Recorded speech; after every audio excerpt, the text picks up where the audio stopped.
أعوذ بالله من الشيطان الرجيم. بسم الله الرحمن الرحيم. ومن أضل ممن يدعو من دون الله من لا يستجيب له إلى يوم القيامة وهم عن دعائهم غافلون. وصلی اللہ علی النبی الکریم. سورہ الاحقاف آیت نمبر 5. اس آدمی سے بڑا گمراہ کون ہوگا جو اللہ کے مقابلے میں اللہ کو چھوڑ کر ایسی ہستیوں کو پکارتا ہے لا یستجیب لہ الی یوم القیامہ، وہ قیامت تک اس کو جواب نہیں دے سکتے. وَهُمْ عَنْ دُعَائِهِمْ غَافِلُونَ، کیونکہ وہ اس کی پکاروں سے بے خبر ہیں، انہیں پتہ ہی نہیں ہے. تو ایک چیز امکان میں داخل ہوئی نہیں ہے تو ممکن کیسے ہوگی؟ تو یہ پکارتا ہے ایسی ہستیوں کو اللہ کو چھوڑ کر، جبکہ اللہ اس کی ہر بات سنتے ہیں اور اس کی ہر حالت کو جانتے ہیں.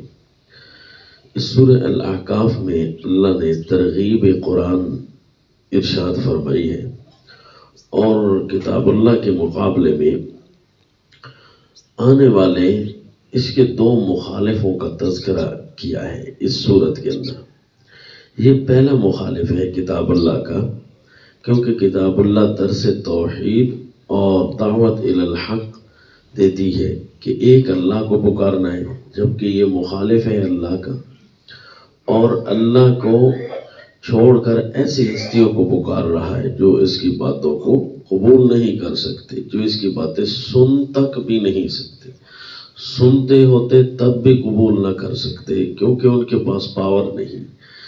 وہ مخلوق ہیں، وہ خالق نہیں، لیکن وہ تو سن بھی نہیں سکتے، جان بھی نہیں سکتے، پتہ ہی نہیں ہے. غافلون کا معنی. تو یہ ایسی ہستیوں کو پکار رہا ہوتا ہے اللہ کو چھوڑ کر، یا اللہ کے مقابلے میں اللہ کے تحت اس نے الہ بنا رکھے. یہ پہلا مخالف ہے. اور اس کے تذکرے کے بعد دوسرے مخالف کو اسی صورت میں بیان کیا گیا کہ کتاب اللہ کے بیان کا دشمن جو ہوتا ہے وہ کون ہے؟ وہ اس صورت کی آیت نمبر 11 میں. دوسرا، وَقَالَ الَّذِينَ كَفَرُوا لِلَّذِينَ آمَنُوا لَوْ كَانَ خَيْرًا مَا سَبَقُونَا إِلَيْهِ.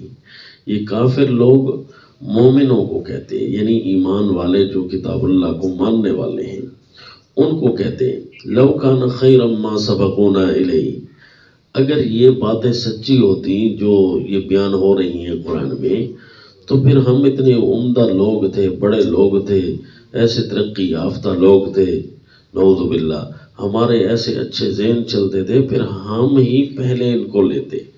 ہم نے کتاب اللہ کو پہلے نہیں لیا نا، سمجھ لو کہ ہم اتنے پاورفل ذہن والے لوگ جب اس چیز کو نہیں قبول کر رہے تو سمجھو یہ چیز اچھی نہیں ہے. انا للہ و انا الیہ راجعون. یہ ہوتے ہیں دوسرے دہری قسم کے لوگ. یہ مادر پدر آزاد کہہ دو یا ان کو لا مذہب کہہ دو، یہ وہ لوگ ہیں. پہلے مشرکین میں سے تھے جو اللہ کو مان کر اللہ تعالیٰ کی ذات کے ساتھ، اللہ کی صفات کے ساتھ، ذات و صفات کے تقاضوں میں شریک کر رہے تھے، اور یہ اللہ کو مانتے ہی نہیں ہیں. وَإِذْ لَمْ يَهْتَدُوا بِهِ فَسَيَقُولُونَ هَذَا إِفْكٌ قَدِيمٌ. اور ان کے الفاظ اور جملے یوں ہوتے ہیں کہ یہ پرانا ایک جھوٹ ہے جو سلسلہ وار چلا آ رہا ہے. نعوذ باللہ. یعنی شروع سے مسلمان یہی کہتے آئے کہ اللہ ہے اور اللہ کی باتیں سچی ہیں. جب خود ان کو راہ نہیں ملتی نا تو یہ کہتے ہیں کہ ہذا افق قدیم، یہ بالکل پرانا جھوٹ ہے. ان کو راہ کیوں نہ ملے؟ یہ راہ کو لینا ہی نہیں چاہتے، اس کتاب اللہ کے دلائل پر غور کرنا ہی نہیں چاہتے. انہوں نے سوچ رکھا ہے کہ اللہ کی باتوں کا بس رد ہی سوچنا ہے.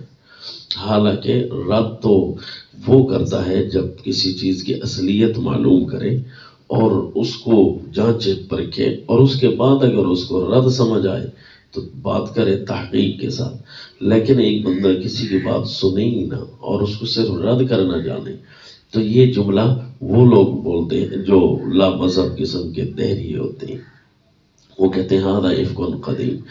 پھر اللہ نے جو ان کو دلیل ارشاد فرمائی وہ بھی سیدنا موسیٰ علیہ الصلوۃ والتسلیم کی، حالانکہ وہ تو مانتے ہی نہیں ہیں، لیکن یہ اللہ نے سیدنا موسیٰ علیہ الصلوۃ والتسلیم کی کتاب کو بطور یہاں دلیل کے پیش فرمائے اس سے اگلی آیت میں کہ تمہاری طرح ایک اور بھی آیا تھا فرعون، اور اس کو سمجھانے کے لیے سیدنا موسیٰ علیہ الصلوۃ والتسلیم تشریف لائے تھے۔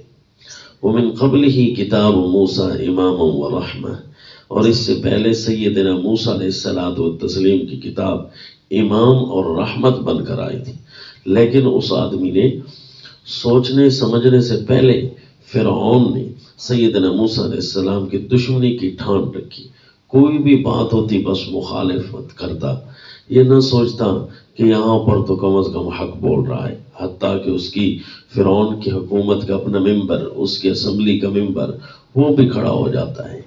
قرآن بیان کرتا ہے کہ وہ کہتا ہے کہ ایک آدمی کو خواہ تم زج کر رہے ہو، اس کی باتیں سن تو لو، تحقیق تو کر لو۔ یہ تو بے تکی ہانکنا ہے کہ ایک بندہ سچی گفتگو کرتا ہے اور تم اس کو رد کر رہے ہو۔ پھر فرمایا وَهَذَا كِتَابٌ مُصَدِّقٌ لِسَانًا عَرَبِيًّا لِيُنذِرَ الَّذِينَ ظَلَمُوا وَبُشْرَىٰ لِلْمُحْسِنِينَ۔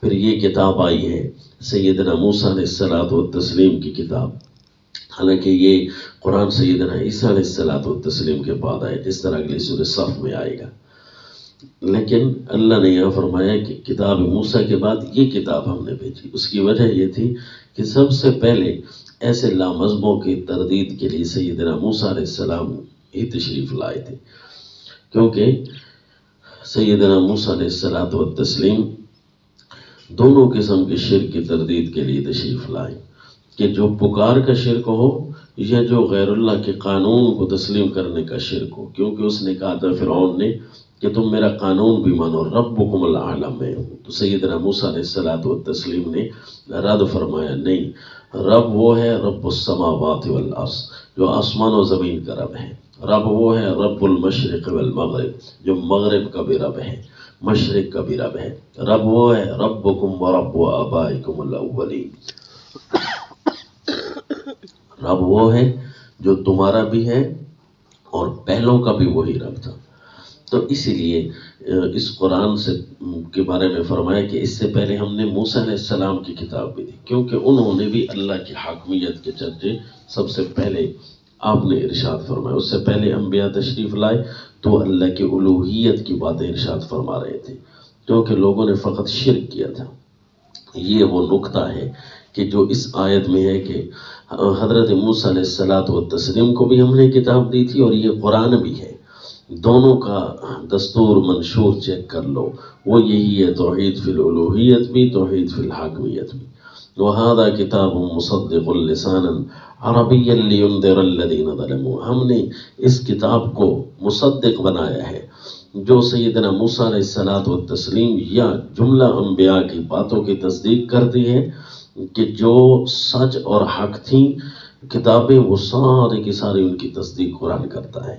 لسانا عربیہ، ہم نے اس کو عربی زبان میں نازل کیا ہے، لِيُنذِرَ الَّذِينَ ظَلَمُوا، تاکہ جن لوگوں نے ظلم کیا ان کو ڈرایا جائے، کیونکہ اولین مخاطب خطہ عرب تھا، تو اس لیے قرآن بھی عربی میں اللہ تعالیٰ نے بھیجا۔ اللہ قادر ہے ہر زبان میں نازل کر سکتا ہے، جو اللہ پرندوں کو بولیاں سکھا سکتا ہے وہ اللہ انسانوں کی بھی بولیاں بنانے والا ہے، پھر ان کو سمجھا بھی سکتا ہے۔ پھر فرمائے ان دونوں قسم کے دشمنوں کے سامنے کہ جو کتاب اللہ کے باتیں مشرقین یا لامذہب قسم کے لبرلز کریں گے، ان دونوں کے سامنے فرمایا وَبُشْرَىٰ لِلْمُحْسِنِينَ، اس کو پڑھ کر تو دکھاؤ، جو دل سے نیکی کرتا ہے قرآن اس کو خوشخبریاں بھی دیتا ہے۔ وَمَا عَلَيْنَا إِلَّا الْبَلَاغُ۔